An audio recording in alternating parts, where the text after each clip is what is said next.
पर्दे में बैठकर सुनने वाली ख़वातीन अहले सुन्नत मेरी माँ और बहनों, अस्सलामु अलैकुम व रहमतुल्लाहि तआला व बरकातुहू।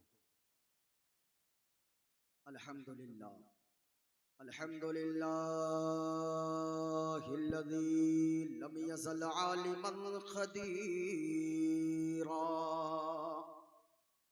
क़दीरन समीअन बसीरा वस्सलातु वस्सलामु अला रसूलिही अरसलहु शाहिदन व मुबश्शिरन व नज़ीरा। अम्मा बअद फ़अऊज़ु बिल्लाहि मिनश शैतानिर रजीम। बिस्मिल्लाहिर रहमानिर रहीम। फ़अम्मज़्ज़बदु फ़यज़हबु जुफ़ाअ व अम्मा मा यंफ़उन्नास फ़यमकुथु फ़िल अर्द। आमन्तु बिल्लाहि सदक़ल्लाहुल अज़ीम व बल्लगना रसूलुहुन नबियुल अमीनुल करीम व नहनु अला ज़ालिका लमिनश शाहिदीन वश्शाकिरीन वल्हम्दुलिल्लाहि रब्बिल आलमीन। ऐसा लगता है बदरे मुनीर आए हैं, ऐसा लगता है बदरे मुनीर आए हैं। आज महफिल में पीराने पीर आए हैं और आज मेहमान बनकर अली मुर्तज़ा, आज मेहमान बनकर अली मुर्तज़ा, आज घर मेरे रोशन ज़मीर आए हैं। ऐसा लगता है बदरे मुनीर आए हैं, आज महफिल में पीराने पीर आए हैं। हाज़रीन व सामईन, गांव वालों ने मिलकर बड़े मेहनत के बाद, बहुत कोशिश के बाद जलसे का इनेकाद किया है। मैं किसी का नाम तो यहाँ नहीं जानता, जिनके पास दौलत भी हो, इज्जत भी हो, हुकूमत भी हो, सारी चीज़ें हो, अगर मुस्तफ़ा का इश्क अगर दिल में नहीं है तो सारी चीज़ें बेकार है।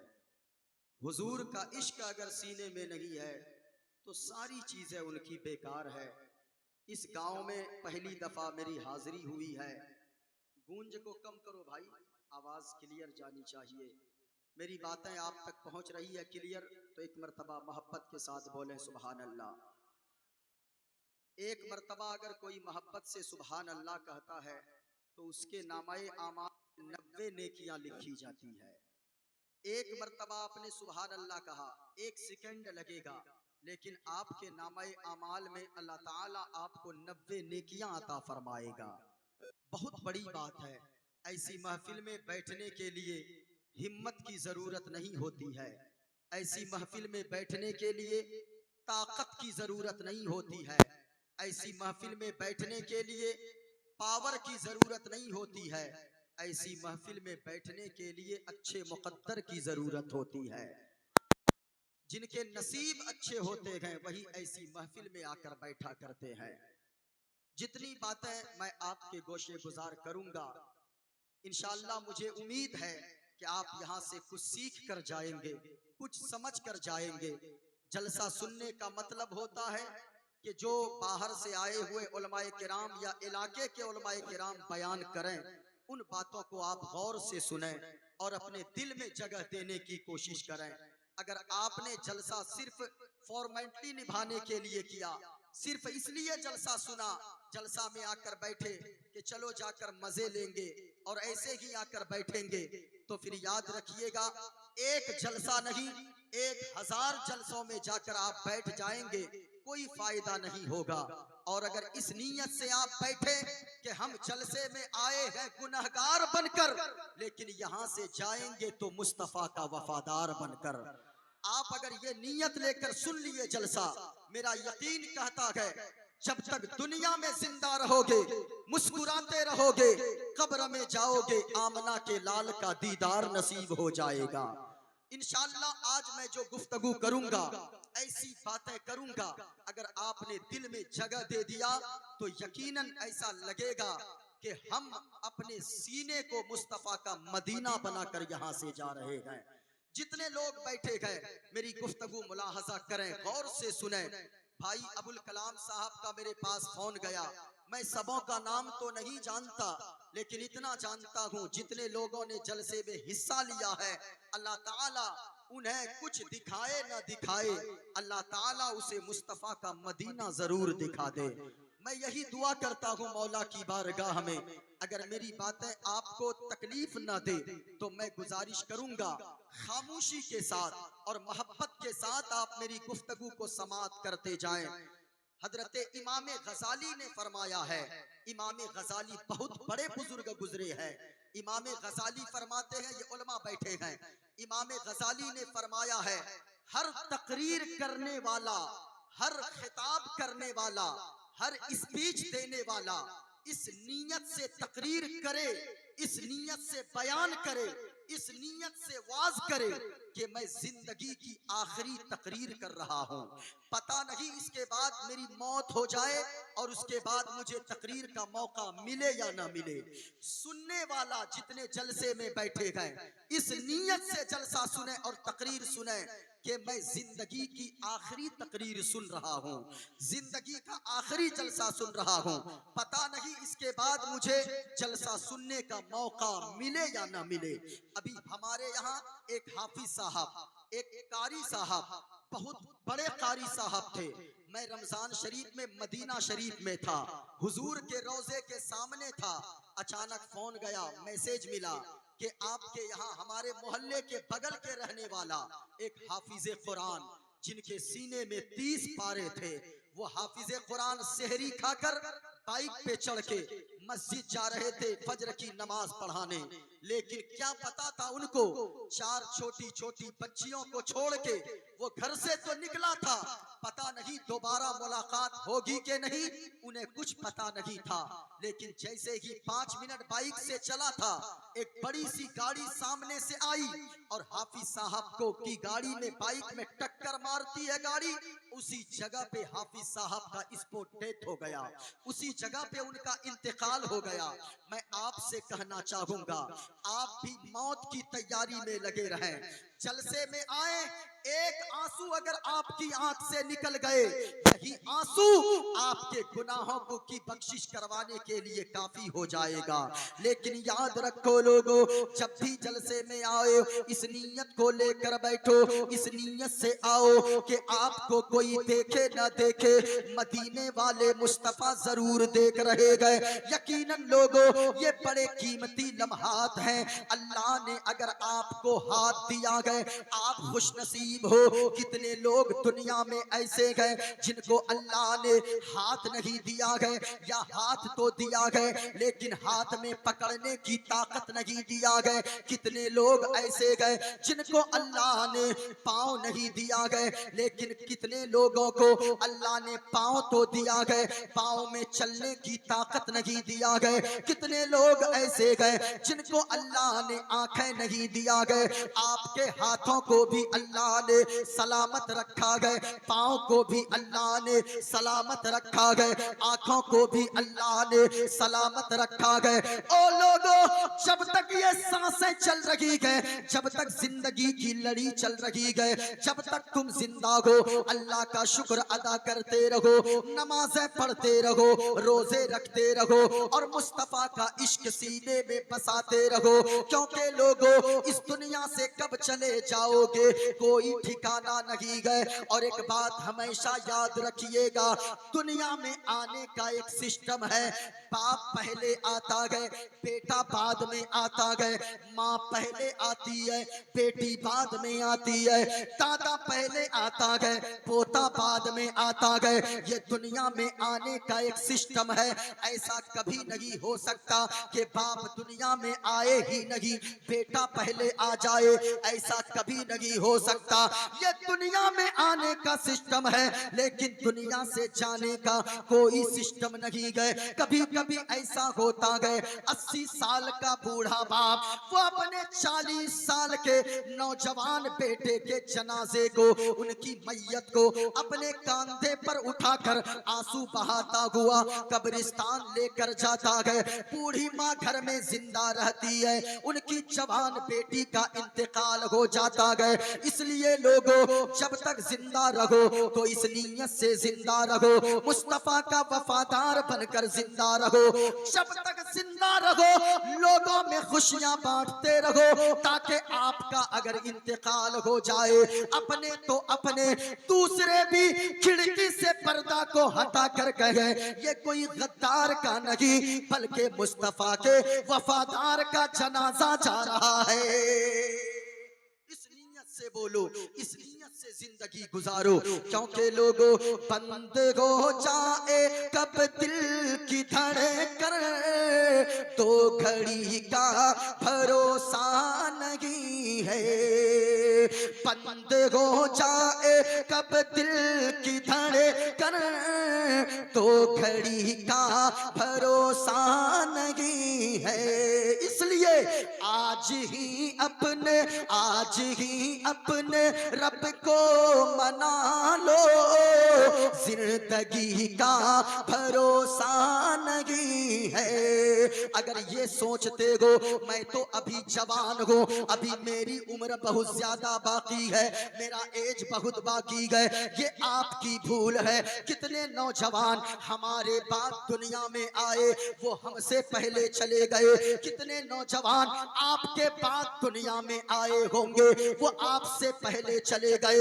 इसलिए लोगों मौत की तैयारी करते रहो और आज ही अपने रब को मना लो, अल्लाह की बारगाह में तौबा कर लो, अपने गुनाहों से माफी मांग लो, अपने रब की बारगाह में आंसू को बहा दो। अगर कोई बंदा एक मर्तबा अपने आंखों से आंसू बहा देता है, अल्लाह की रहमत जोश में आती है, अल्लाह की रहमत उस बंदे को अपने दामन में ढांप लेती है। आंसू का कतरा जमीन पे गिरने से पहले अल्लाह ताला गुनाहों के गुनाहगार के गुनाहों को माफ फरमा देता है, अल्लाह ताला उन्हें जन्नत का परवाना अता फरमा देता है। इस वजह से आज ही अपने रब को मनाने की कोशिश करो। ये जिंदगी बड़ी मुख्तसर अल्लाह ने दिया है, आज ही अपने रब को मना लो, जिंदगी का भरोसा नहीं है। आज ही अपने रब को मना लो, जिंदगी का भरोसा नहीं है। आज ही अपने रब को मना लो, जिंदगी का भरोसा नहीं है। और नार दो ज़ख से खुद को बचा लो, जिंदगी का भरोसा नहीं है। नार दो ज़ख से खुद को बचा लो, जिंदगी का भरोसा नहीं है। इस जिंदगी का कोई भरोसा नहीं है। जब तक जियो गुनाहों से तौबा करते रहो, नेकियां करते रहो, नेकियां, क्योंकि लोगों जितनी मुसीबतें आती है वो बुराई करने की वजह से आती है। अगर घर में बरकत नहीं हो रही है तो देखो कि गुनाह क्या कर रहे हो, काम में बरकत नहीं हो रही है, देखो कि गुनाह क्या कर रहे हो। हमेशा याद रखना, जो बुराई करता है, जो गुनाह का काम करता है, याद रखना अल्लाह भी उससे नाराज होता है, रसूलुल्लाह भी उससे नाराज होते गए। इसलिए मैं नौजवानों से कहना चाहूंगा, बूढ़ों से कहना चाहूंगा, आप अगर दोस्ती करो, अच्छे लोगों से दोस्ती करो, नेक लोगों से दोस्ती करो, बुरों से अगर तुम दोस्ती करोगे तेरी दुनिया भी तबाह हो जाएगी, आखिरत भी बर्बाद हो जाएगी। अगर नेक लोगों से अगर दोस्ती करोगे तो याद रखना उनको देख देख कर नेकी करना आ जाएगा, और अगर बुरे लोगों से संगत करोगे तो तेरी जिंदगी तबाह हो जाएगी। मैं आज कहना चाहूंगा, आप क्या समझते हो कि आपकी उम्र बड़ी लंबी है? नहीं नहीं प्यारे, कब मौत आ जाए कोई ठिकाना नहीं है, कब दुनिया से जाना पड़े कोई ठिकाना नहीं है। बड़े बड़े लोग दुनिया से चले गए, बड़े बड़े दौलत वाले दुनिया से चले गए, बड़े बड़े पैसे वाले दुनिया से चले गए। हमेशा याद रखना, अगर जिंदगी अल्लाह ने दिया गए तो फिर जिंदगी गुजारो, मुस्तफा के इश्क में गुजारो, अल्लाह की इबादत में जिंदगी गुजारो। गौर से सुनना लोगों, आज शराब पीने वालों, आज तुम शराब पीते हो, कभी तुमने नहीं सोचा अगर शराब के नशे में, शराब की हालत में अगर तेरी मौत आ गई तो फिर तुझे कौन सहारा देने वाला मिलेगा, कौन तुझे बख्शिश कराने वाला मिलेगा? इसलिए शराब पीने वालों, गलत लोगों की सोहबत में रहकर, बुरों की सोहबत में रहकर, बुरे लोगों से दोस्ती करके तुमने अपनी जिंदगी को तबाह कर लिया है। सुनो सुनो, आज दोस्ती तुम भी करते हो, दोस्ती हम भी करते गए, दोस्ती ये उलमा भी करते गए, लेकिन क्या हम हदीस के मुताबिक जिससे दोस्ती करने को मदीने वाले मुस्तफा ने कहा गए, क्या उसी के मुताबिक हम दोस्ती करते गए या उससे हट के दोस्ती करते गए? गौर से सुनिएगा, अगर तकरीर सुनना चाहते हो हाथों को लहराकर पूरा मजमा यहां से लेकर वहां तक बोलो सुभान अल्लाह, और मोहब्बत से बुलंद आवाज से बोलो या रसूल अल्लाह। इंशाअल्लाह अगर आप मेरा जहन बनाएंगे, मोइनुद्दीन कादरी बोलने की कोशिश कर रहा है, गौर से सुनिएगा।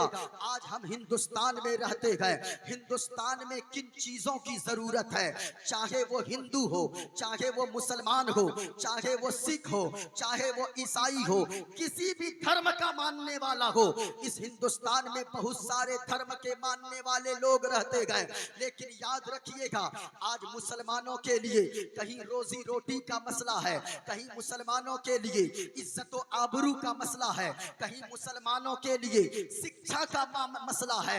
मैं आपसे कहना चाहूंगा, अगर तरक्की करना चाहते हो तो फिर आप गुफ्तगू को मुलाहजा करो, अगर तरक्की करना चाहते हो तो आपको कुछ उसूल है हिंदुस्तान के, उस पे अमल करना होगा, और अगर आपने उन उसूल पे अमल न किया, ये हिंदुस्तान जमहूरी मुल्क है, ये आजाद मुल्क हिंदुस्तान है, यहाँ पे हर धर्म के लोगों का हक बराबर है, लेकिन वही कौम तरक्की करेगी जो कौम या हिंदुस्तान के उसूल पर, हिंदुस्तान में आगे बढ़ने के जो उसूल हैं, जो कवानीनो ज़वाबित हैं, उस पे जो अमल करेगा वही कौम आगे बढ़ते नजर आएगी, वही कौम डेवलप करेगी, वही कौम तरक्की करेगी।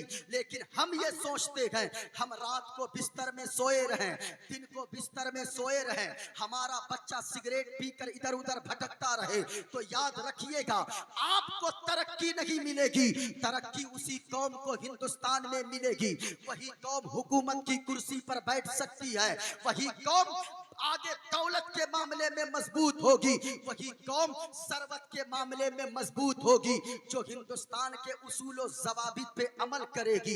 हिंदुस्तान ये जमहूरी मुल्क है। इंशाअल्लाह आज की तकरीर में मैं बताऊंगा, मैं बता दूंगा आपको कि हिंदुस्तान में हम रहकर कौन से काम करें जिसकी वजह से हम आगे बढ़ सकते हैं, जिसकी वजह से हम डेवलप कर सकते हैं। गौर से सुनिएगा, हम मजहब इस्लाम के फॉलोवर्स हैं, दुनिया हमें मुसलमान कहती है, और मुसलमान इतने अच्छे मजहब को फॉलो करता है जिससे अच्छा मजहब दुनिया में कोई नहीं है।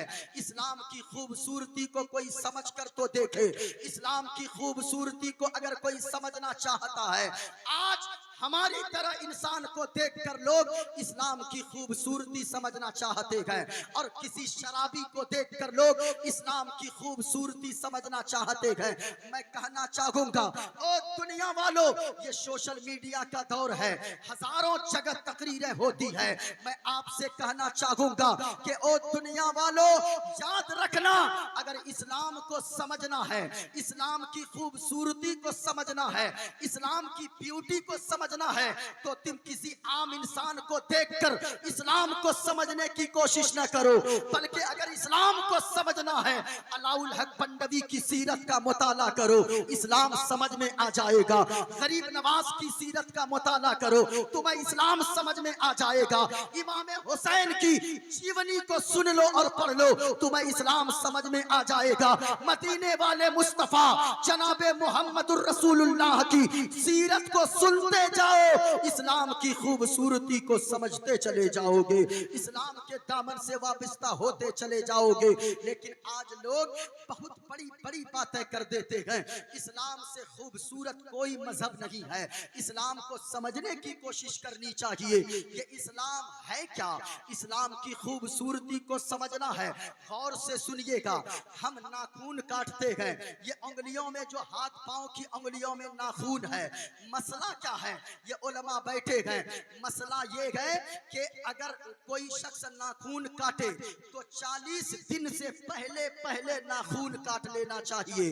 40 दिन से ज्यादा नाखून बढ़ाना ये मकरूह लिखा है और दुरुस्त नहीं लिखा है उलमा ने। 40 दिन से पहले पहले नाखून को काट लेनी चाहिए। लेकिन एक किताब का नाम है फतवाए आलमगीरी, फतवाए आलमगीरी में एक मसला लिखा है, सुनो इस्लाम क्या कहता है, इस्लाम की खूबसूरती क्या है। गौर से सुनना लोगों, आज लोग तरह तरह की बातें करते हैं और मोइनुद्दीन कादरी जितनी बातें करेगा ये यहाँ इस गांव वाले उनके जिम्मेदार नहीं होंगे, मोइनुद्दीन कादरी उसका जिम्मेदार होगा। ऑन रिकॉर्ड में बोलता हूँ, गौर से सुनिएगा। 40 दिन से पहले पहले नाखून काट लेना चाहिए। लेकिन इस्लाम की खूबसूरती मुलाहजा करो, इस्लाम की ब्यूटी को देखते जाओ, इस्लाम की खूबसूरती और सुंदरता को सुनते जाओ। फतवाए आलमगीरी में लिखा है, ऐसे तो 40 दिन से पहले पहले नाखून काट लेना चाहिए।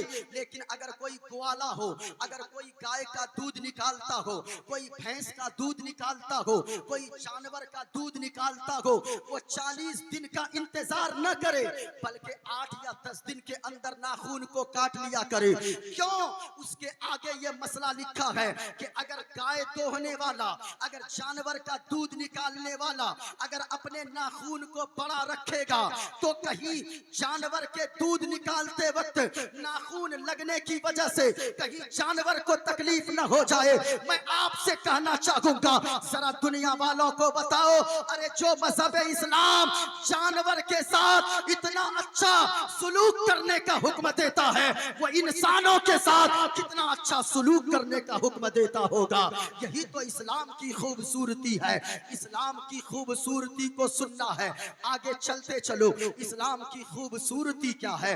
अल्लाहु अकबर कबीरा। इंसान तो इंसान, जानवरों को भी हक इस्लाम दिलाता है, जानवरों के हुकूक को भी अदा करने का हुक्म मजहब इस्लाम देता है। मदीने वाले मुस्तफा ने फरमाया है, ओ लोगों जानवरों को गालियां मत दिया करो। आज कि कोई अगर जानवर पालता है वो जानवरों को भी माँ बहन की गालियां दे दिया करता है। मदीने वाले मुस्तफा ने जनाबे मुहम्मदुर रसूलुल्लाह ने फरमाया है, लोगों जानवरों को गालियां मत दिया करो। एक मौके से हुजूर ने फरमाया, ओ सहाबियों मुर्गा को गालियां मत दिया करो।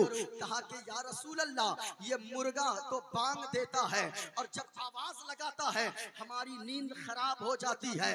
मदीने वाले मुस्तफा ने फरमाया, खबरदार मुर्गा को किसी जानवर को गालियां मत दिया करो, क्योंकि ये मुर्गा तुम्हें फजर की नमाज के लिए बेदार करता है।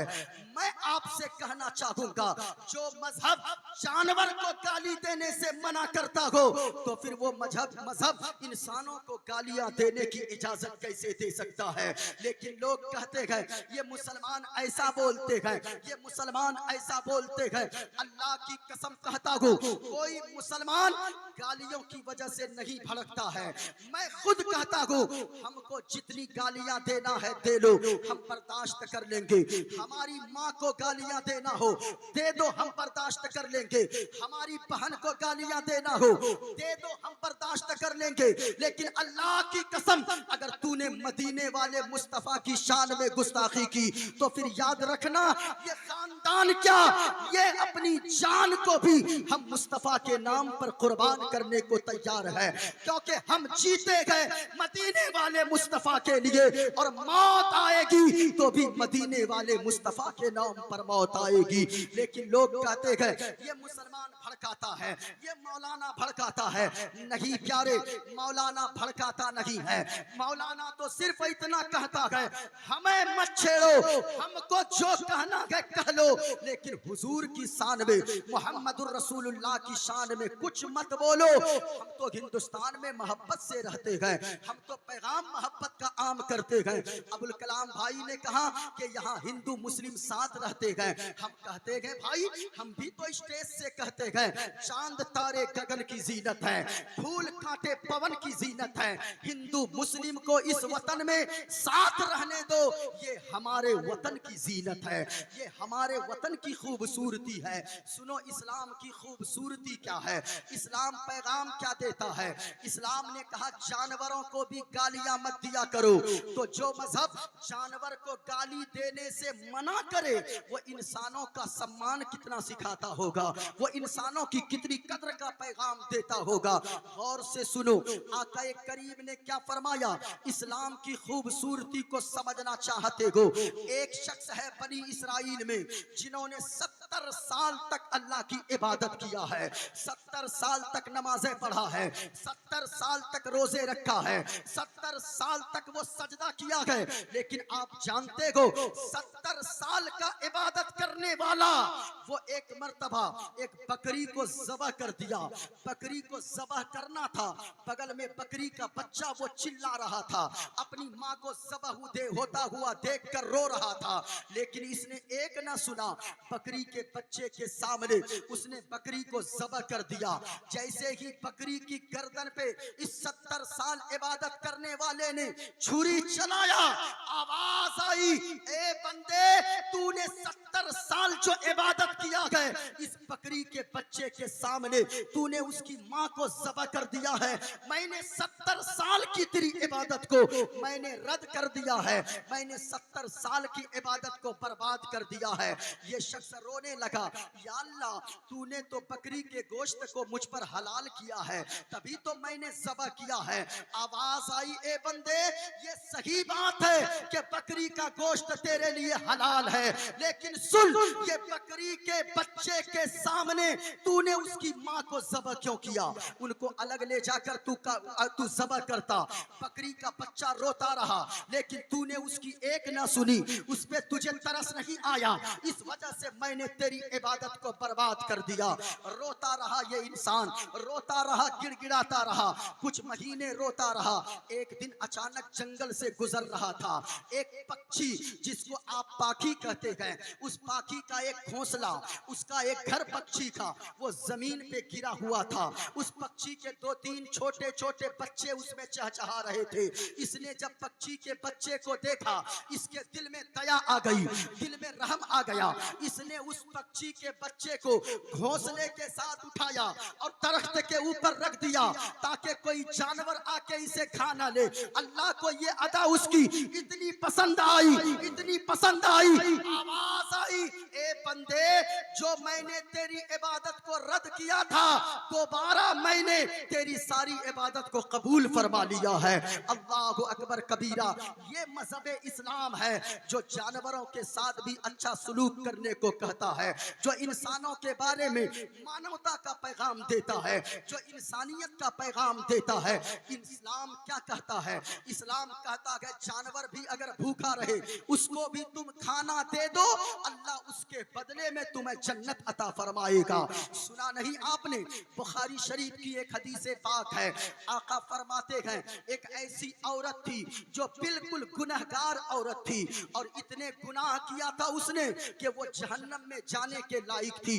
सारे जमाने वाले उसको जहन्नमी समझते थे, लेकिन एक दिन वो गुनहगार औरत एक रास्ते से गुजर रही थी, एक कुत्ता का बच्चा कुआं के करीब प्यास की वजह से जबान को लटका कर रखा था, जबान प्यास की वजह से लटक गई थी।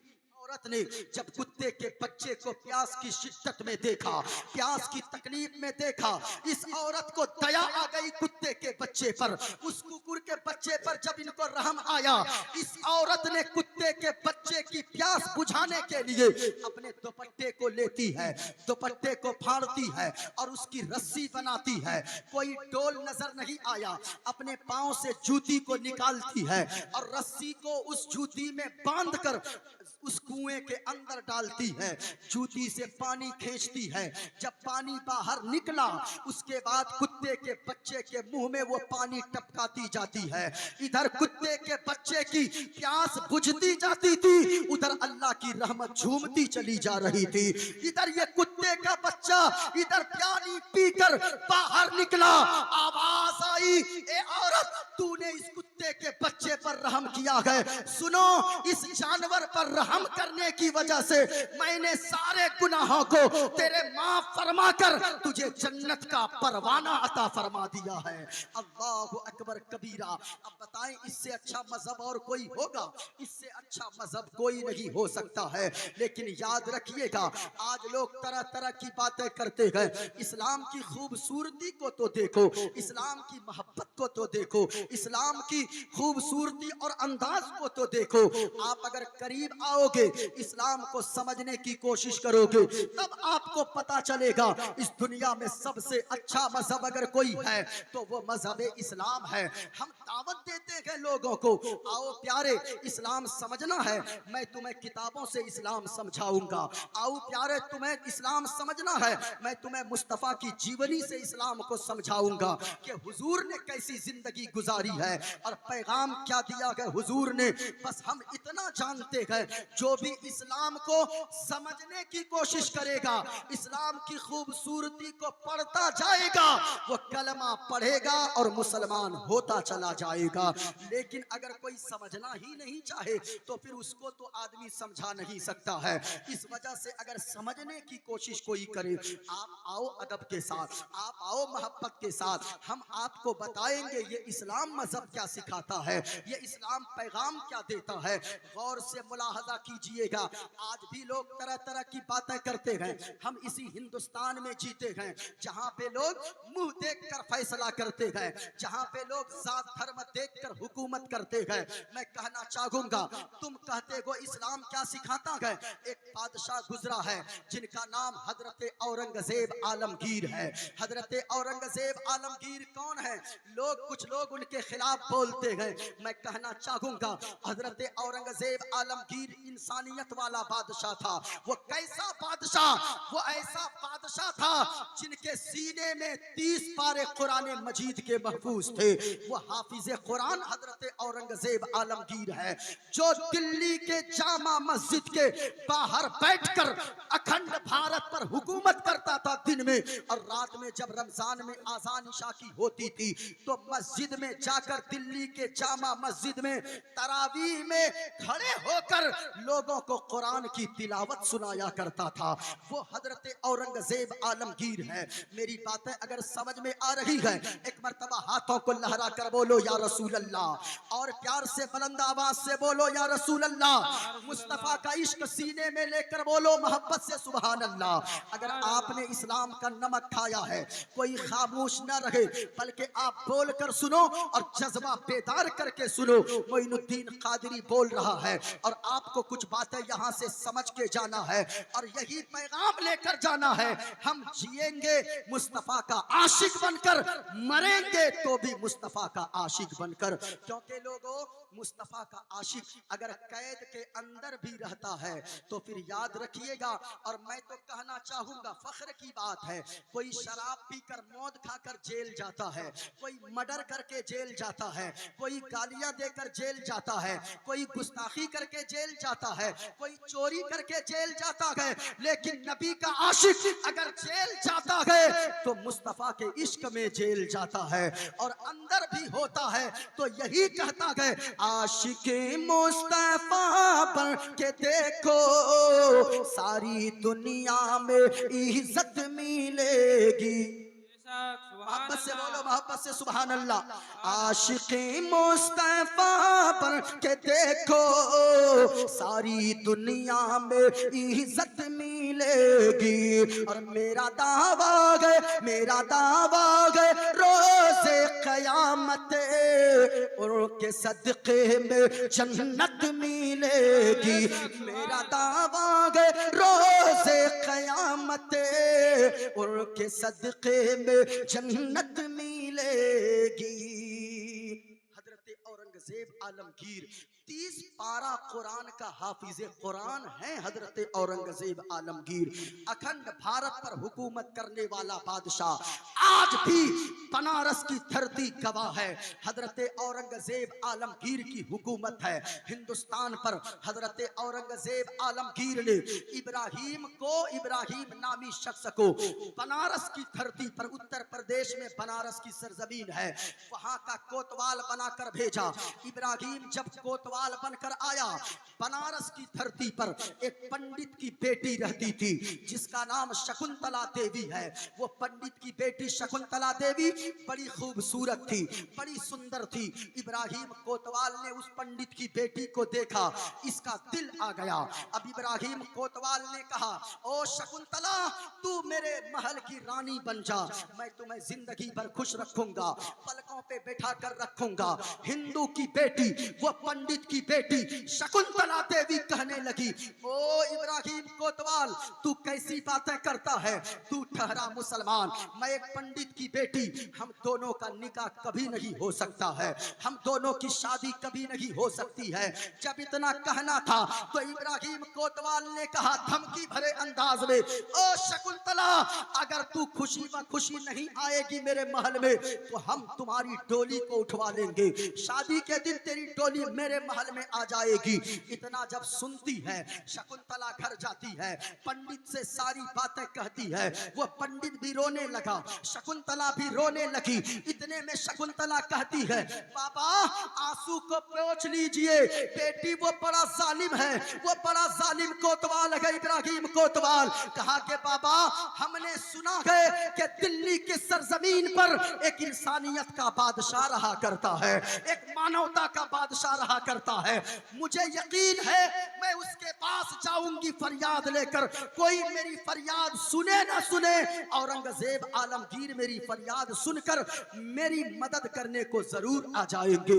अल्लाहु समद। आप जानते हो वो बनारस की धरती से वो शकुंतला देवी मुगलिया सल्तनत का लिबास पहनती है, वो लिबास पहनकर मुगलिया सल्तनत का चेहरे पे दुपट्टा बांधती है और घोड़े पर सवार होकर दिल्ली पहुंचती है।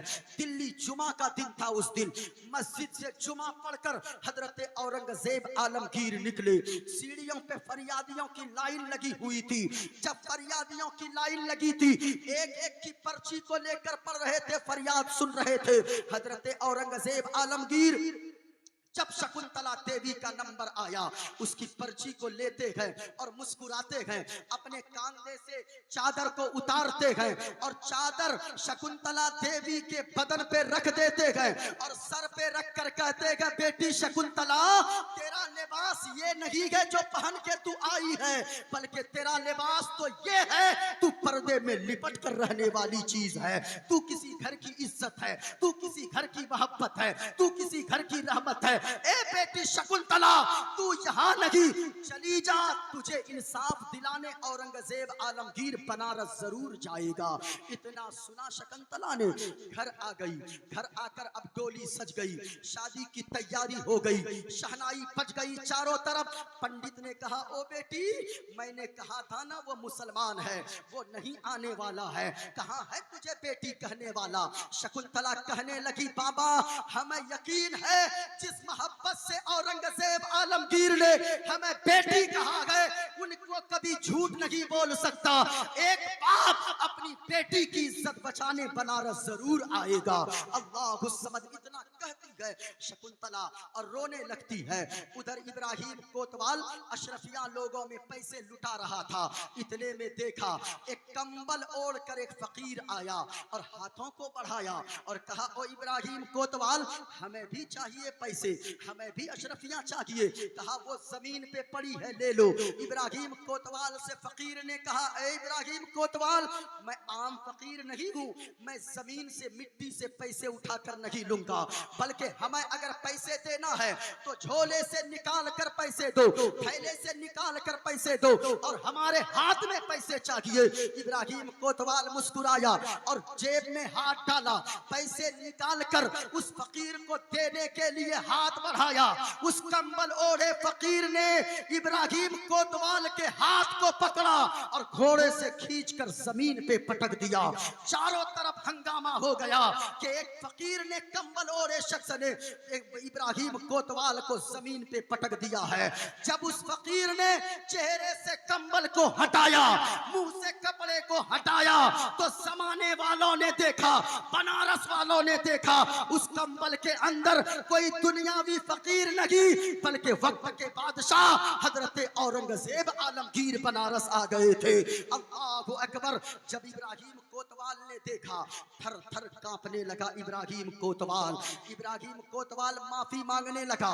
हजरत औरंगजेब आलमगीर ने फरमाया, सुन, मैं तुझे माफी दे देता, लेकिन याद रख, बेटी सबकी बेटी होती है, सबकी इज्जत बराबर होती है, चाहे वो मुसलमान की बेटी हो, चाहे वो हिंदू की बेटी हो, चाहे वो क्रिश्चियन की बेटी हो, चाहे वो ईसाई की बेटी हो, चाहे वो यहूदी की बेटी हो, चाहे वो किसी धर्म की बेटी हो, बेटी की इज्जत बेटी होती है।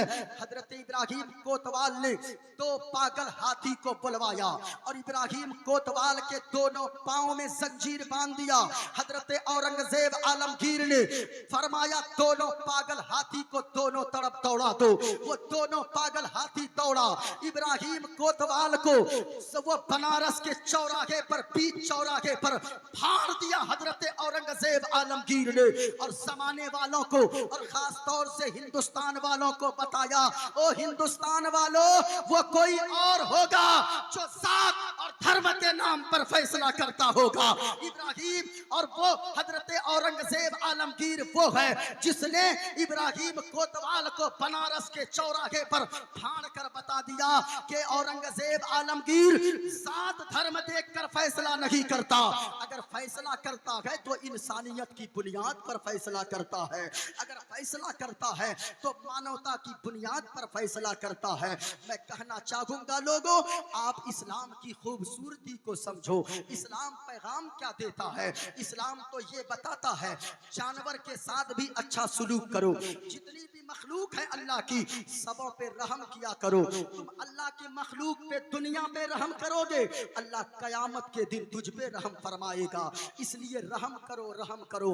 आज एक भाई भाई को नहीं देखना चाहता, एक बहन बहन को नहीं देखना चाहती, एक पड़ोसी पड़ोसी को नहीं देखना चाहता। सुनो, मदीने वाले मुस्तफा का फरमान क्या है?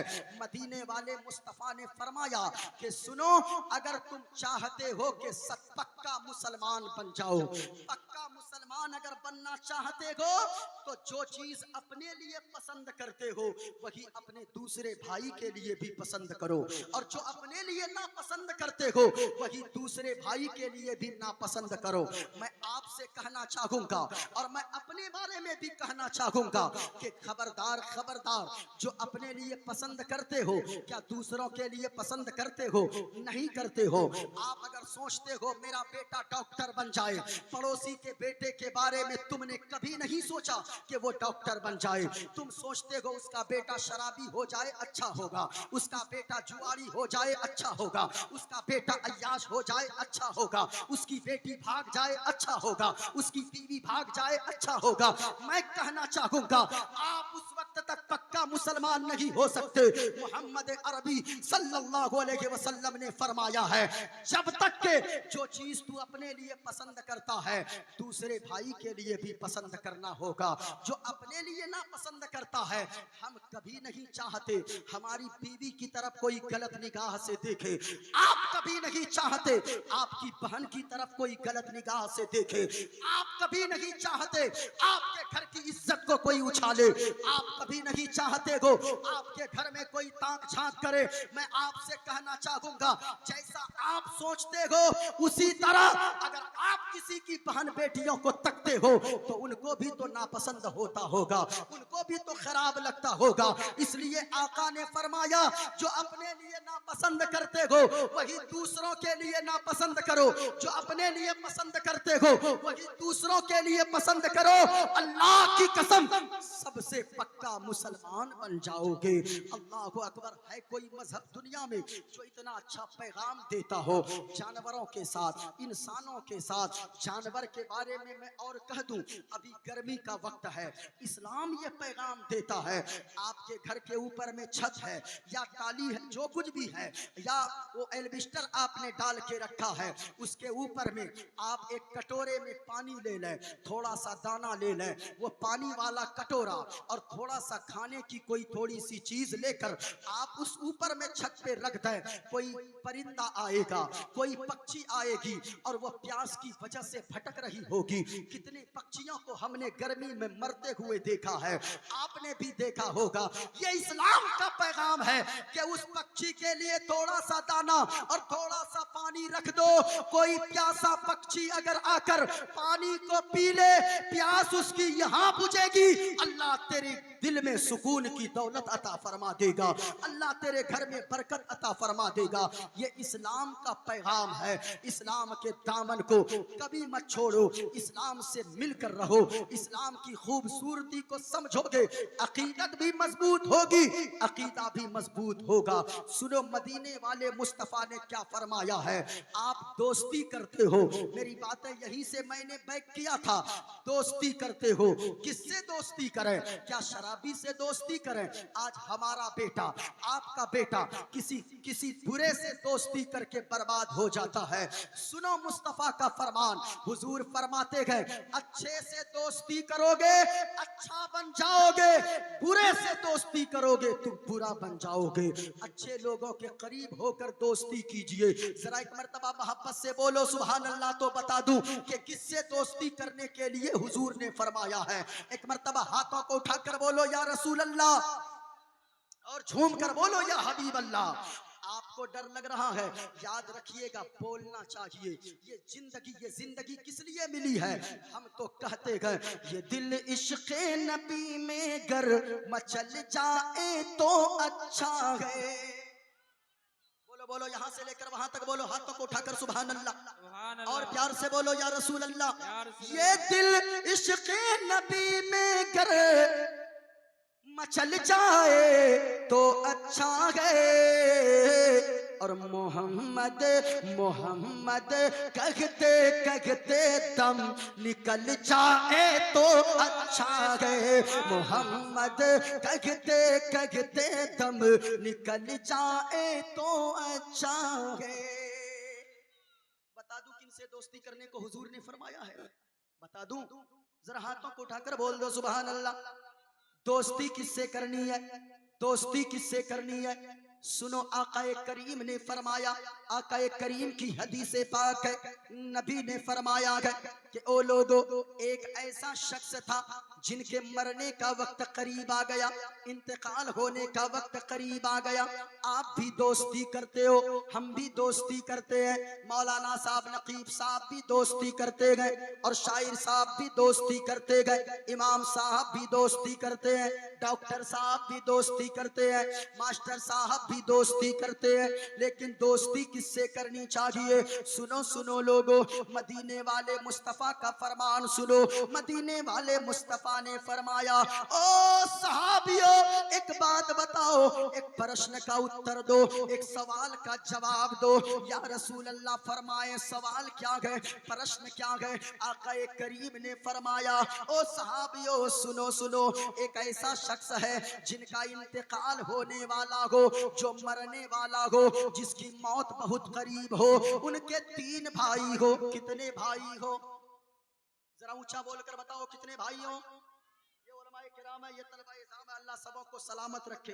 ये तलबा आप देखें, आप इनको समझते गए, कि मदरसे में पढ़ने वाला आप समझते हैं कि ये तो गरीब के बच्चे होंगे, लेकिन अल्लाह की कसम ये आपकी समझदारी है, ये मदरसे के बच्चे की इनका मर्तबा ये है, ये जब जमीन पे चलते हैं तो अल्लाह के फरिश्ते इनके कदम के नीचे अपने पैरों को बिछा दिया करते हैं। ये उलमा आप जिनको 5,000 कमाने वाला समझते हैं, इनकी फजीलत ये है, ये उलमा जब किसी रास्ते से गुजर जाएं, किसी जगह से गुजर जाएं, तो समंदर की मछलियां और सुराखों की चींटियां इन उलमा के लिए बख्शिश की दुआएं करने लगती है। इस वजह से ये उलमा और ऐसे वैसे लोगों का बच्चा हाफिज कुरान नहीं होता। याद रखिएगा, जिनकी माँ कनीज़े फातिमा होती है, जिनका बाप गुलामे रसूल होता है, उसी का बेटा हाफिज कुरान हुआ करता है, उसी का बेटा आलिम दीन हुआ करता है। हिकारत की निगाह से कभी मदरसे के बच्चों को मत देखा करो, बल्कि ये देखा करो, तू अगर 1,000 का जूता पहनकर चलता है, ये मदरसे के बच्चे नंगे पांव भी चले तो फरिश्ते के पैरों पर पैर रखकर चला करते हैं, फरिश्ते के पर पे अपना पांव रखकर चला करते हैं। सुनो प्यारे, दोस्ती किससे करना चाहिए, सुनना चाहते हैं, गौर से सुनिएगा। आका करीम ने फरमाया दोस्ती किससे करो, दोस्ती किससे करो। आका ने फरमाया एक शख्स का इंतकाल होने वाला हो, उनकी मौत का वक्त बहुत करीब हो, वो मरने वाला है, उसके 3 भाई हो, उसने अपने सबसे पहले एक भाई को बुलाया और पहले भाई को बुलाकर कहा, गौर से सुनना वरना समझ में नहीं आएगी हदीस, गौर से सुनो। आका करीम ने फरमाया मरने वाले शख्स के 3 भाई को, उनमें से पहले को बुलाए और बुलाकर कहने लगे, ओ मेरा भाई, तू तो दुनिया में मुझसे बड़ा प्यार करता है, दुनिया में मुझसे बड़ी मोहब्बत करता है, दुनिया में मुझसे बड़ी उल्फत रखता है। ओ मेरा भाई ये बताओ, जब मेरा इंतकाल हो जाएगा, डॉक्टरों ने मुझको लाइलाज कर दिया है, मैं मर जाऊंगा, तो ओ मेरा भाई ये बताओ तू मेरे साथ क्या सुलूक करेगा। पहले भाई ने जवाब दिया कि सुनो सुनो मेरा भाई, जब तक आप दुनिया में जिंदा हो तब तक आपसे मेरा रिश्ता है, तब तक आपसे मैं मोहब्बत करता हूँ, जब आपका इंतकाल हो जाएगा आपका रास्ता अलग होगा, मेरा रास्ता अलग होगा, आपको लोग कब्रिस्तान लेकर जाएंगे और मैं दूसरी तरफ जाऊंगा। अल्लाह अकबर। इतना जब कहा ना, हुजूर ने फरमाया, ओ सहाबियों ये बताओ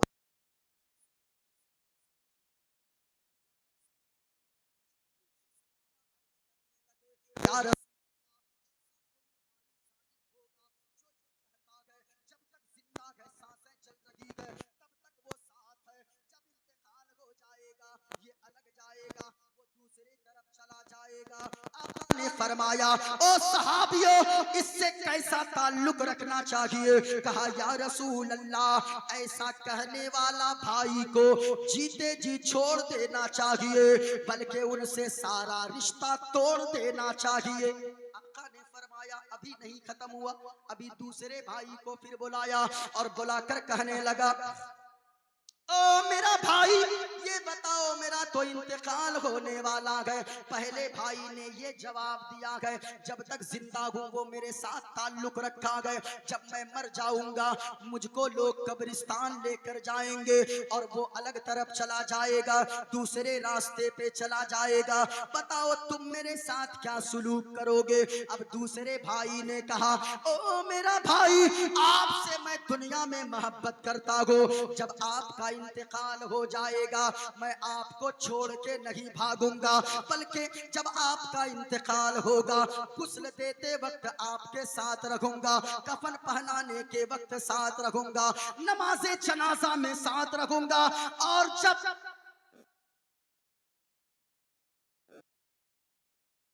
सारी बातें कलाम भाई आप ही कर रहे हैं भाई, हाँ? आप ही ने मना कर दिया है, फिर आप ही कह रहे हैं कि वेद पढ़िए, हाँ? सारी बातें आप करेंगे तो फिर कैसे होगा। अच्छा आप लोग भी कर रहे नहीं, मुझको देखा मुझको बांध दिया है ये कलाम भाई ने, जब से आया हूं मैं कहा हजरत ये नहीं बोलना है, हजरत हजरत वो नहीं बोलना है। मैंने कहा हो सकता है कमेटी वालों का हुक्म हो, चले कोई बात नहीं है, ये इनकी मोहब्बत थी, ये बड़ी मोहब्बत से रोजाना तकरीबन हर 1-2 दिन में मुझको फोन करते रहे। अल्लाह सलामत रखे सबों को। अगर सुनना चाहते हैं, अच्छा ये हदीस को मैं मुकम्मल कर दूं, उसके बाद मैं सुना देता हूं। अरे सुनिएगा सुनिएगा, इसमें लिखा हुआ है कमेटी वाले वेद पढ़ने की दरखास्त कर रहे हैं। मैं तो उसी के लिए जाना ही जाता हूँ, पूरे हिंदुस्तान में इसी के लिए पहचाना ही जाता हूँ। अगर सुनना चाहते हो हाथों को लहरा कर बोलो या रसूल अल्लाह, और प्यार से बोलो या हबीब अल्लाह। अब जरा बताओ मरने वाले के कितने भाई थे? ऊंचा बोलो, जोर से बोलो। पहले भाई को बुलाकर पूछा, पहले ने कहा कि जब तक जिंदा है तब तक ताल्लुक है, जब आपका इंतकाल हो जाएगा आप अलग जाइएगा मैं अलग जाऊंगा। कहा कि सरकार ने इसके साथ, कहा कि इससे तोड़ देना चाहिए रिश्ता। कहा कि दूसरे ने कहा जब आपका इंतकाल हो जाएगा कफन के वक्त, गुस्ल के वक्त, जनाजे के वक्त, मिट्टी देते वक्त भी साथ रहूंगा। जब सब घर आ जाएंगे सबसे आखिर में मैं घर आऊंगा। सहाबा से हुजूर ने फरमाया सहाबियों ये बताओ इस दूसरे भाई से क्या ताल्लुक रखना चाहिए? कहा सरकार से या रसूल अल्लाह कम से कम ये पहले भाई से तो अच्छा है, इससे रिश्ता जोड़ कर रखना चाहिए। आका ने फरमाया ओ सहाबियों अभी ही बस नहीं हुआ, सुनो सुनो, बल्कि तीसरा भाई और आखिरी भाई को बुलाया और बुलाकर कहने लगा ओ मेरा भाई, पहले ने ऐसा जवाब दिया गया, दूसरे ने ऐसा जवाब दिया गया, ये बताओ तुम मेरे साथ क्या सुलूक करोगे जब मेरा इंतकाल हो जाएगा? कहा कि सुनो सुनो ओ मेरा भाई, पहले ने जो कहा कहा, दूसरे ने जो कहा वो जाने, लेकिन मैं आपसे मोहब्बत करता हूँ, आप मुझसे मोहब्बत करते हो। ओ मेरा भाई जब आपका इंतकाल हो जाएगा कफन पहनाने के वक्त साथ रहूंगा, जनाजे में साथ रहूंगा, मिट्टी देते वक्त साथ रहूंगा, और जब अंधेरी कब्र में आपको लिटा कर लोग आ जाएंगे कोई आपकी कब्र के अंदर नहीं जाएगा, आपका ये भाई आपके अंधेरी कब्र के अंदर जाएगा और कब्र में रोशनी का इंतजाम पैदा कर देगा। इतना कहा ना हुजूर ने फरमाया सहाबियों ये बताओ तीसरे भाई से कैसा ताल्लुक रखना चाहिए? कहा कि या रसूल अल्लाह पहले दोनों से रिश्ता तोड़ देना चाहिए, तीसरे से रिश्ता जोड़ लेना चाहिए, तीसरे से दोस्ती कर लेनी चाहिए। अब सुनो जवाब मदीने वाले मुस्तफा ने फरमाया ओ सहाबियों मैंने तुझे समझाने की कोशिश किया है, पहला भाई से मुराद मरने वाले शख्स का जो पहला भाई था जिसने ये कहा था जब तक जिंदा है आपका मैं हूं, जब आपका इंतकाल होगा आप अलग जाओगे मैं अलग जाऊंगा। सुनो सहाबियों पहले भाई से मुराद वो तेरा मकान है, वो तेरी जमीन है, वो तेरी जायदाद है, वो तेरे रुपए पैसे है, वो तेरी दुकान है, वो तेरे पैसे है, वो तेरी जायदाद मालो दौलत है।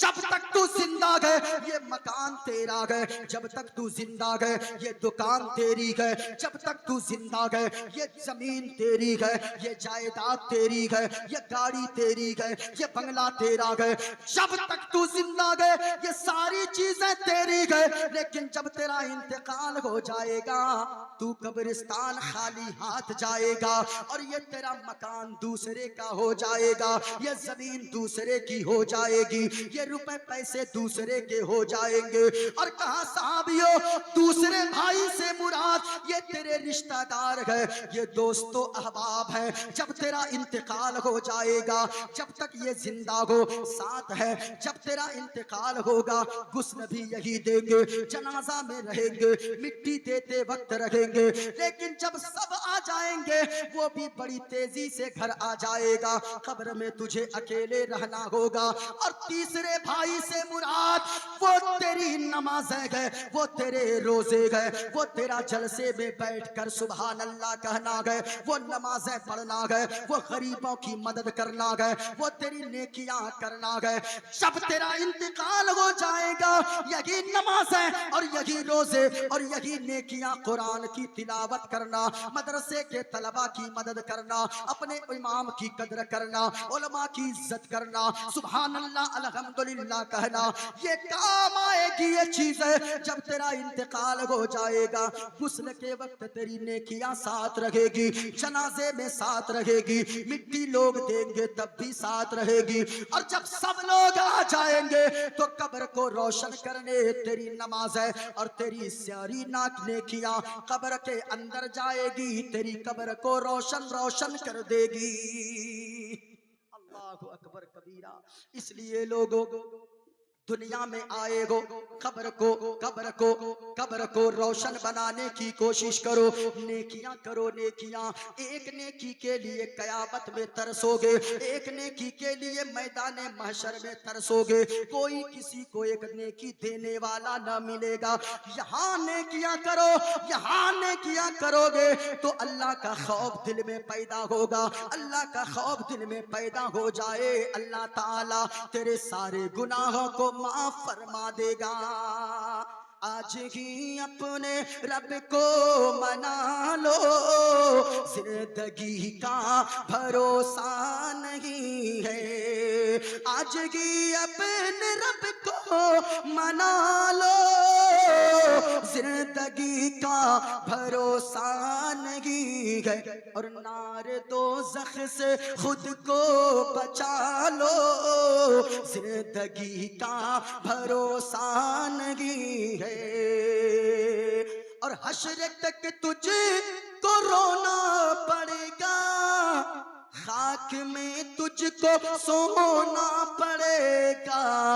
आखिरत अपनी अच्छी बना लो, आखिरत अपनी अच्छी बना लो, जिंदगी का भरोसा नहीं है। आखिरत अपनी अच्छी बना लो, जिंदगी का भरोसा नहीं है। और एक शेर पढ़ दूं, इजाजत है? एक शेर पढ़ दूं, इजाजत है? माँ बाप के हवाले से एक शेर पढ़ दूं? जरा हाथों को लहरा कर बोलो या रसूल अल्लाह, और प्यार से बोलो या हबीब अल्लाह। एक शेर और मैं पढ़ देता हूं और गौर से सुनना लोगों। अपने माँ बाप की कर लो खिदमत, उनके सदके में जाओगे जन्नत। जिनके माँ बाप जिंदा है ना, अल्लाह के वास्ते माँ बाप की कदर करो। माँ बाप अगर बूढ़े भी हो ना तो फिर तुम राजा हो, राजा शहजादा हो। और अगर माँ बाप तेरे दुनिया से चले गए तो याद रखना, लाखों की बिल्डिंग होगी, तुझे काटने वो बिल्डिंग दौड़ेगी। गाड़ी तेरे पास होगी लेकिन जिंदगी में सुकून नहीं होगा। माँ बाप की कदर करो। बड़े शर्म की बात होती है जब एक बेटा बाप से झुंझला के बात करता है, जब एक बेटी माँ से झुंझला के बात करती है। सुनो सुनो, माँ बाप की कदर कर लो, माँ बाप को राजी कर लो। अगर माँ बाप तेरे नाराज है तो जलसे में आना बेकार है। माँ बाप तेरे नाराज है तो याद रखना मस्जिद जाना भी बेकार है, मदरसा जाना बेकार है। माँ बाप की कदर कर लो, माँ बाप की इज्जत कर लो। माँ बाप को अगर तुमने राजी कर लिया, आज तेरी माँ अगर तुझसे कहती है तू कहाँ जा रहा है, तू उससे झुंझला के बात करता है, लेकिन याद रखना ये तेरी माँ जब तक जिंदा है तब तक तेरा ख्याल रखती है, तब तक तुझे टोकने वाली घर में मौजूद है। और अगर जिस दिन तेरी माँ दुनिया से चली गई, जिस दिन तेरा बाप दुनिया से चला गया, तो याद रखना ये सारी चीजें तुझे काटने को दौड़ेगी। अगर माँ बाप राजी हो गए तो मदीने वाले मुस्तफा राजी हो जाएंगे, और अगर हुजूर राजी हो गए तो समझ लेना परवरदिगारे आलम भी तुमसे राजी हो जाएगा। अपने माँ बाप की कर लो खिदमत, जाओगे उनके सदक़े में जन्नत। अपने माँ बाप की कर लो खिदमत, जाओगे उनके सदक़े में जन्नत। और ए नसीम अपनी किस्मत जगा लो, दोस्तों अपनी किस्मत जगा लो, जिंदगी का भरोसा नहीं है, दोस्तों अपनी किस्मत जगा लो, जिंदगी का भरोसा नहीं है। बुराई नहीं करनी है, गुनाह नहीं करना है, नमाज की पाबंदी करो, रोजे की पाबंदी करो, माँ बाप की कदर करो। जलसा सुनने का यही मतलब होता है। याद रखना लोगों, कुछ लोग शराब पीते हो, जिसो बंगाल में जिसे मौत मौत बोला जाता है, मौत खाने वालों और शराब पीने वालों, तू शराब पीता है। मौलाना अगर बयान करते गए, तू कहता रे ये मौलाना की बातें है, ये मौलाना समझाता है, इनका काम समझाना, अमल करना ना करना ये मेरा काम है। याद रखना, अगर तू आज शराब पीता है, कोई अगर हमारा नौजवान मौत खाता है, तो याद रख लेना, तू क्या समझता है, तू शराब पी लेगा, तेरी जिंदगी में खुशहाली आ जाएगी। नहीं नहीं प्यारे, तेरी जिंदगी में खुशहाली नहीं आएगी, बल्कि मैं तो कहता हूँ, मेरी बातों को सुनकर अगर शराब न छोड़े हो, एक पैगाम देकर जाना चाहूंगा। ओ शराब पीने वालों, ओ जुआ खेलने वालों, तुमने कभी गौर किया है, घर जाकर तकिया पे सर रख कर सोचना, और ये सोचना, तू शराब पीता गए, अगर जवानी में तुझे कुछ हो जाए, तेरा फेफड़ा खराब हो जाए, तेरे गुर्दे खराब हो जाए, तो बता तेरे बच्चों का क्या होगा, तेरी बीवी का क्या होगा। तू तो बूढ़े माँ बाप का सहारा बनने वाला है, तूने ये शराब पीकर अपना फेफड़ा सड़ा लिया, अपनी जिंदगी को तबाह कर दिया। हमने कितने लोगों को देखा है जो शराब पीते पीते दुनिया से चला गया, उनके बच्चे जब तक वो जिंदा था, उनका बच्चा राजा बनकर रहता था, शहजादा बनकर रहता था, लेकिन जैसे ही उसने शराब पीकर अपना फेफड़ा गला लिया, तो याद रखो जब वो मर गया, उनके बच्चे ईद के दिन दूसरों के दरवाजे पर खड़े रहते गए, दूसरों के मुंह तकते रहते गए। इसलिए साहिबो, शराब मत पिया करो, शराब अगर पियोगे तो मर जाओगे, तेरी बीवी का क्या होगा, तेरे बूढ़े माँ बाप का क्या होगा। नमाज पढ़ो, नमाज, नमाज की पाबंदी कर लोगे, नमाज पढ़ते जाओगे, अगरचे कम कमाओगे। आज लोग ताबीज लेने दौड़ते गए, लोग कहते गए दुआ कीजिए पीर साहब, दुआ कीजिए मुफ्ती साहब, दुआ कीजिए मौलाना साहब, कि हमारे घर में बरकत नहीं होती है। मैं कहना चाहूंगा, तू एक ताबीज नहीं 1000 ताबीज लटका दे, और अगर घर में नमाजी कोई रहता है, तो अल्लाह की कसम घर में बरकत नहीं होगी। इसलिए ताबीज लटकाने से पहले शौहर भी नमाजी बन जाओ, बीवी भी नमाजी बन जाए, माँ भी नमाजी बन जाए, बेटी भी नमाजी बन जाए, सब नमाजी बन जाए, घर के लोग नमाज पढ़ते जाएंगे। अगरचे झोपड़ी में रहोगे, नमाज पढ़ते जाओगे, उसी झोपड़ी में अल्लाह सुकून की दौलत अता फरमा देगा। इस वजह से नमाज की पाबंदी करो। अगर आपने नमाज नहीं पढ़ी तो सारी चीजें आपकी बेकार है। 12 बज गए हैं, सिर्फ 5 मिनट बाकी है 12 बजने में। मेरा वक्त 10:30 से 11:30 बजे तक था, लेकिन मैंने 12 बजे तक तकरीर कर दिया है। और मैंने जो बातें की है आपसे सिर्फ इसलिए किया है ताकि आप यहाँ रहो तो भी मुस्तफ़ा का आशिक बनकर रहो। अगर नमाज नहीं पढ़ते हो, ये जलसे में आपका आना बेकार है। नमाज की पाबंदी करो। सबसे अफजल इबादत अगर कोई है तो वो नमाज है। नमाज, नमाज पढ़ो, रोजा रखो, हज करो अगर अल्लाह ने साहिब इस्तिताअत बनाया है, अगर अल्लाह ने दौलत दिया है, ताकत दिया है, खुशहाल बनाया है, हज करो, नमाज की पाबंदी करो, रोजे रखो, कुरान की तिलावत करते रहो। जो भी मुसीबतें आती है वो तेरे करतूत की वजह से आती है। कभी देखो तो कितने लोग दुनिया में आए चले गए, कोई याद नहीं करता। मखदूम अलाउल हक पंडवी का रोजा आपके बगल में है, पीराने पीर जिसे कहते हैं उनका रोजा आपके बगल में है। आप गरीब नवाज के रोजे को देखते हो, क्यों उनका नाम अभी तक जिंदा है? कभी सोचने की कोशिश किया है? जो अपने लिए जीता है वो मरता है तो मिटा दिया जाता है, जो अल्लाह के लिए जीता है और जो रसूलुल्लाह के लिए जीता है वो मरता है तो मिटाया नहीं जाता है। कयामत तक लोगों के सीनों में उनका नाम को बाकी रख दिया जाता है, लोगों के सीने में उनके नाम को जिंदा रख दिया जाता है। किसी मजार पे जाओ तो उनके मजार पे जाकर देखा करो, या अल्लाह ये भी तो तेरा बंदा है, मैं भी तेरा बंदा हूँ। इनके गए हुए 800 साल गुजर गए मेरे मौला, इनका नाम अभी तक लोगों के दिलों में जिंदा है। आपका बाप दुनिया से गया 20 साल नहीं हुआ, कोई याद नहीं करता। 30 साल नहीं हुआ, कोई याद नहीं करता। अब भाई गाड़ी चलाते हैं तो गाड़ी चलाने में कोई रूल होता है ना, कि जहां गाड़ी चलते चल के ब्रेक मार, खड़ाक से ब्रेक मारिएगा एक्सीडेंट हो जाएगा।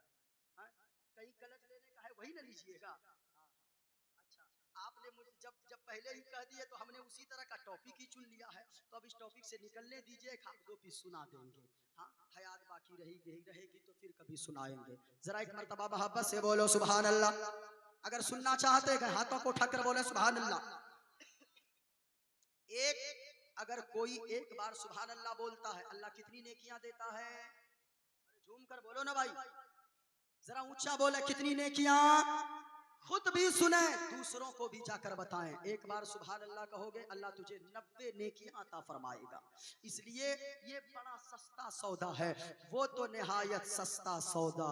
बेच रहे हैं जन्नत का, हम मुफलिस क्या मोल चुकाएं, अपना हाथ ही खाली है। जरा मोहब्बत से अगर बोल दो सुभान अल्लाह तो मैं मंत्र सुना देता हूँ, जरा और झूम कर बोलो या रसूल अल्लाह। क्या पेश करूं आका, क्या चीज हमारी है। अब ऐसे ऐसे ऐसे बोलिएगा। पेश करूं आका, क्या चीज हमारी है। ये दिल भी तुम्हारा है और ये जान भी तुम्हारी है। ये दिल भी तुम्हारा है, ये जान भी तुम्हारी है। मैं एक सुना देता हूँ, ये देखा मेरे हाथ में एक किताब है, किताब का नाम है भागवत गीता। किताब का एक मंत्र मैं सुनाता हूँ, ये देखो। और मैं जो भी मंत्र पढ़ता हूँ हवाला के साथ पढ़ता हूँ, और किसी को डरने की कोई जरूरत नहीं है। वो डरे वो जो बगैर हवाला के बोलता है, जो बगैर दलील के बोलता है, जो बगैर प्रूफ के बोलता है। प्रूफ मेरे हाथ पे मौजूद है, जब भी जो देखना चाहे वो देख सकता है। अगर किसी को संस्कृत आती हो, देखो किताब का नाम है श्रीमद् भागवत गीता, पेज नंबर 154 है। और यह किताब छपी है गीता प्रेस गोरखपुर से। किताब का नाम भागवत गीता।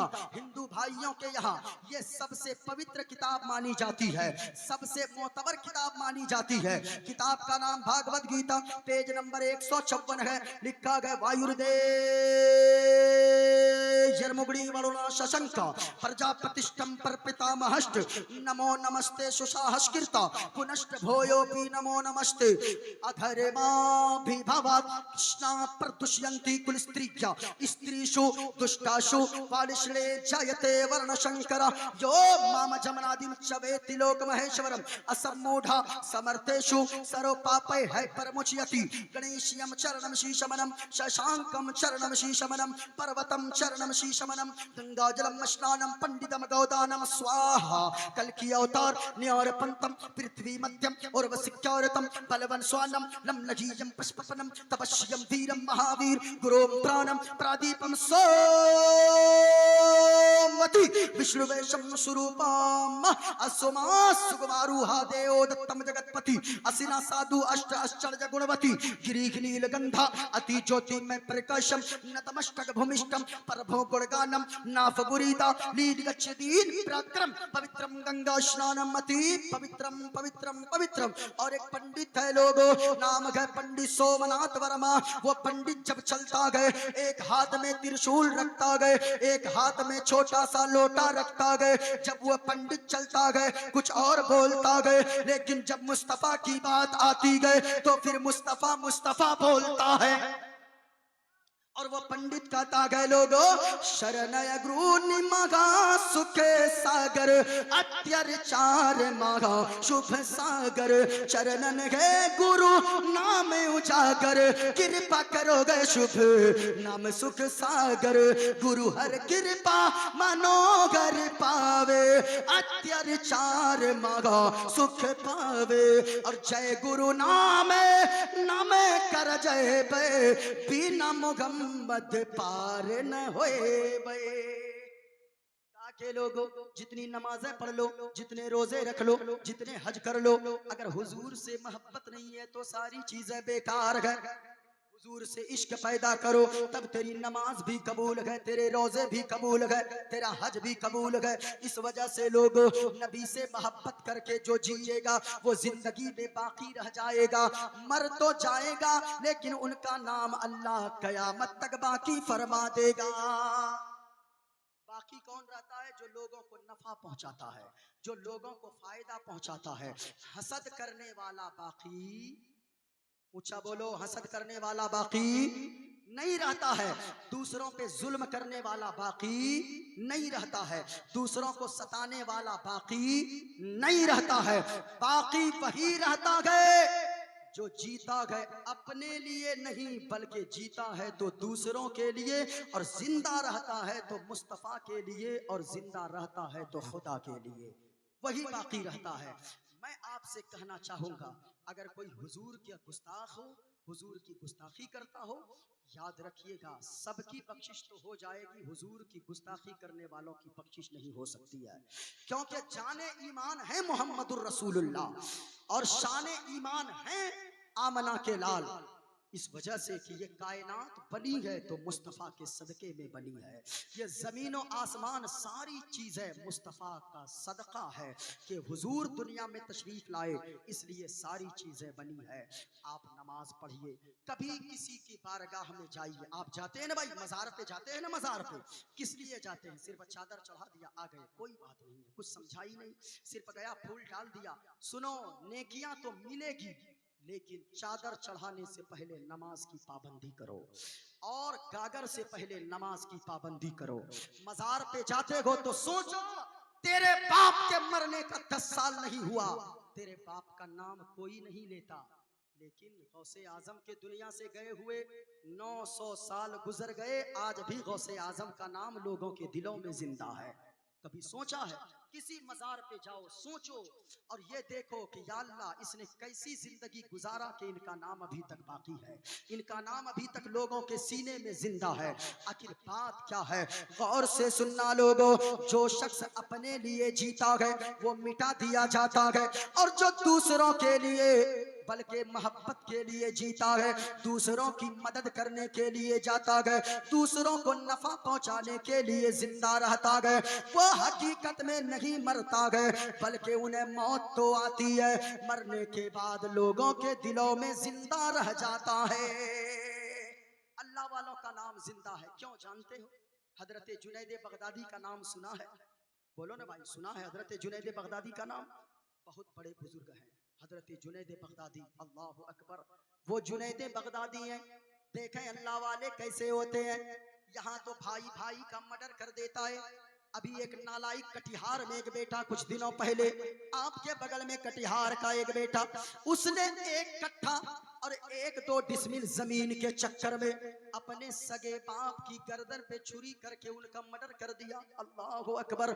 मैं कहना चाहूंगा हमारे पंचायत का एक मुखिया जो अभी प्रधान है, प्रधान, उसका एक बेटा यानी दूसरे बेटे को एक छोटा बेटा बड़े बेटे का मर्डर कर दिया, सिर्फ इस वजह से कि ये भी कहीं मेरे बाप की जायदाद में हिस्सादार ना बन जाए। ओ लोगों, ये दुनिया वाले बड़े बेवफा हुआ करते गए। सिर्फ तेरे मरने की देरी है, जिस दिन तुझे मौत आ जाएगी कोई काम नहीं आने वाला। तेरे छोटे छोटे बच्चे रोएंगे और तेरा भाई आएगा गले से लगा कर कहेगा आज से ये मेरा बेटा है, लेकिन ये मोहब्बत उसी वक्त तक रहेगी जब तक चहारम और 40वां ना हो जाए। तेरा चहारम 40वां जैसे ही हो जाए वही चचा भतीजे का इतना बड़ा दुश्मन बनता गए कि जमाने वाले कहते गए अरे कोई चचा भतीजे का इतना बड़ा दुश्मन भी हो सकता है। इसलिए लोगों, आप ये सोचते हो ये जमाने वालों से वफा की उम्मीद मत रखो, पर के जिंदा रखो। मदीने वाले मुस्तफा के लिए मौत आए तो भी मदीने वाले मुस्तफा के लिए। कैसे थे जुनैद बगदादी? सुनो, अल्लाह वालों का नाम क्यों जिंदा रहता है? जो जुल्म करेगा, जो दूसरों को सताएगा, जो दूसरों पे अत्याचार करेगा, जो दूसरों को तकलीफ देगा, वो मरने के बाद मिटा दिया जाएगा, और जो दूसरों को फायदा पहुंचाएगा उनका नाम लोगों के दिलों में कयामत तक अल्लाह जिंदा फरमा देगा। कैसे? सुनो, हजरत जुनैद बगदादी हैं, अल्लाह वाले का नाम ऐसे ही बाकी नहीं रहता। अलाउल पंडवी के दुनिया से गए हुए जाहिरी तौर पर कई 100 साल हो गए, मखदूम सिमना के गए हुए दुनिया से कई 100 साल हो गए, गरीब नवाज के दुनिया से गए हुए 800 साल हो गए, गौसे आजम के दुनिया से गए हुए कई 100 साल गुजर गए, आज भी उनका नाम लोग लेते गए। लोगों के दिलों में उनकी मोहब्बत बाकी है। क्यों बाकी है? कभी सोचा है आपने? सुनो, हजरत जुनैद बगदादी है, एक मर्तबा एक नदी के किनारे से बगल से गुजर रहे गए, चले जा रहे गए, चले जा रहे गए, उनके साथ कुछ गुलाम भी मौजूद है, उनके मुरीदीन मौजूद है, उनके चाहने वाले मौजूद है। जरा गौर से सुनना, जुनैद बगदादी ने अचानक देखा एक बिच्छू है, बिच्छू जो नदी के पानी में डूब रहा है। अल्लाह अल्लाह। जब जुनैद बगदादी ने देखा ना, अपना हाथ डाला, बिच्छू को उठाया, सोचा बिच्छू की जान बचा देते हैं वरना ये मर जाएगा। बिच्छू समझ रहे हो ना, वो बिच्छू मर जाएगा। इन्होंने सोचा, हाथ डाला, जैसे ही हथेली पे बिच्छू को लिया, उस बिच्छू ने इतनी जोर से डंक मारा, हजरत जुनैद बगदादी ने दर्द की वजह से हाथ अपना छिड़का, बिच्छू दोबारा पानी में चला गया, फिर डूबने लगा। फिर जुनैद बगदादी को बिच्छू पर रहम आ गया और सोचने लगे कि ये बिच्छू फिर मर जाए ना कहीं। फिर दोबारा हाथ डाला, सोचा इसे बचा देते गए, जैसे ही बाहर निकालना चाहा, अपने हाथ की हथेली पे लिया, दोबारा बिच्छू ने डंक मार दिया, फिर हाथ को झिड़क दिया, दोबारा बिच्छू पानी में चला गया। फिर तीसरी मर्तबा डूबता हुआ बिच्छू को देखा, फिर तीसरी मर्तबा जोर से हाथ डाला, तेजी से उठाकर बाहर बिच्छू को सूखे में फेंक दिया। हमारी तरह कोई होता उस बिच्छू को डंडे से मार मार के मार देता, या उसे पानी में और डुबा कर मार देता कि मैं तुझको बचा रहा हूं, ऊपर से तू उल्टा डंक मार रहा गए। लेकिन ये अल्लाह वालों की बातें गए, वो जुनैद बगदादी अलैहि रहमत और रिदवान है, अल्लाह के वली है, बहुत बड़े बुजुर्ग है। हजरत जुनैद बगदादी ने उस बिच्छू को बाहर निकाल दिया। मुरीदीन हाजिर थे, कहने लगे हजरत मामला समझ में नहीं आया। कहा क्या हुआ? कहा के मामला ये समझ में नहीं आया, 2 मर्तबा बिच्छू ने डंक मारा, आप बचाए जा रहे गए, इस बिच्छू को तो बाहर नहीं फेंकना चाहिए, इसे जान से मार देना चाहिए। बिच्छू ने तो बार बार डंक मारा, फिर आप बचा दिए। फरमाया सुनो सुनो, बिच्छू की आदत है, बिच्छू का काम है डंक मारना, और मेरा काम है मखलूक खुदा की मदद करना, अल्लाह की मखलूक की मदद करना। जब बिच्छू अपनी आदत को नहीं छोड़ सकता है तो मैं अपनी आदत को क्यों छोड़ सकता हूँ? मैं अपनी आदत से क्यों बाज आ सकता हूँ? जब वो अपने काम को नहीं छोड़ सकता, मैं अपने काम को क्यों नहीं छोड़ सकता? सकता। सुनो प्यारे, अल्लाह ने कुरान में फरमाया गए जो झाग बनकर रहते गए वो उड़ जाया करते गए। और जो लोगों को फायदा पहुंचाने वाले होते गए वो मर जाते गए, फिर भी जमीन पे वो बाकी रहा करते गए। जमीन पे बाकी रहना है, मखलूक खुदा की मदद करो, दूसरों की मदद करो, दूसरों पे रहम करो। आप रहम करोगे अल्लाह की मखलूक पर, अल्लाह आप पे रहम फरमाएगा। आप मुस्कुरा के बात करो। इस्लाम यही सिखाता है। आपकी मैं क्या लूंगा? मैं आपकी दौलत ले लूंगा? नहीं ले सकता। आपका मकान है तो वो आपका है, आपकी दुकान है तो वो आपकी है, आपकी जमीन है तो वो आपकी है, सारी चीजें आपकी है। आपसे मैं अगर लूंगा तो क्या देखूंगा? आपकी मुस्कुराहट ही को मैं देख सकता हूँ। मुस्कुराएं। हुजूर ने से एक मर्तबा पूछा गया, अय्युल इस्लाम अफजल या रसूल अल्लाह, कौन सा इस्लाम अफजल है या रसूल अल्लाह? एक मौके पे पूछा गया, मल इस्लाम या इस्लाम क्या है या रसूल अल्लाह?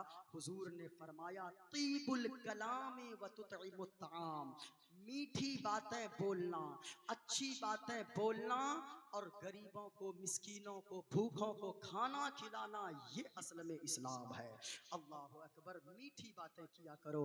जो अच्छी बातें करने वाले होते हैं, जिनकी जबान में मिठास होती है, जब उनका जनाजा निकलता है ना तो अपने मोहल्ले वाले भी आंसू बहाते हैं, गांव वाले भी आंसू बहाते हैं।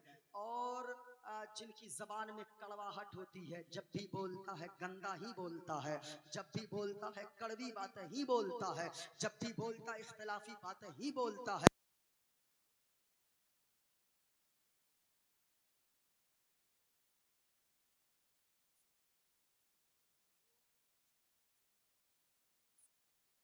मुस्तफ़ा के इश्क में डूबे रहो, नमाज की पाबंदी करते रहो, माँ बाप की खिदमत करते रहो और अच्छाई समाज में आम करो, बुराई को रोकने की कोशिश करो। अल्लाह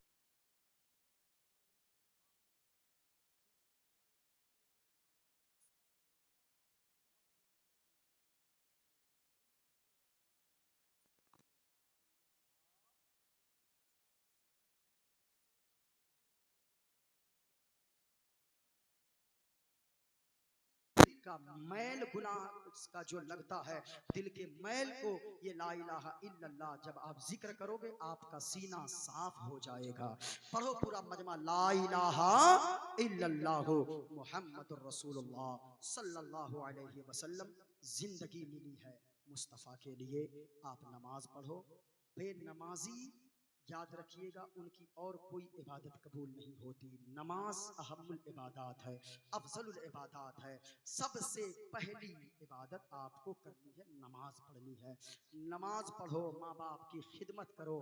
बेनमाज पढ़े अगर आप सोचोगे हम कुछ कर ले, कयामत के दिन सारी चीजों के बारे में, जलसे के बारे में, मजार के बारे में, चादर के बारे में और चीजों के बारे में बाद में पूछी जाएगी। सबसे पहले नमाज के बारे में पूछी जाएगी। उलमा तशरीफ फरमा है, ये मेरी बोली नहीं, मदीने वाले मुस्तफ़ा की बोली है। दुनिया की सारी चीजें मिट सकती है, बदल सकती है, मुस्तफ़ा का फरमान गलत नहीं हो सकता है कौले मोहम्मद कौले खुदा, फरमान बदला जाएगा। है कौले मोहम्मद कौले खुदा, फरमान बदला जाएगा। और बदलेगा जमाना, बदलेगा जमाना, लाख मगर कुरान बदला जाएगा। बदलेगा जमाना, लाख मगर कुरान बदला जाएगा। अस्सलामु अलैकुम व रहमतुल्लाहि तआला।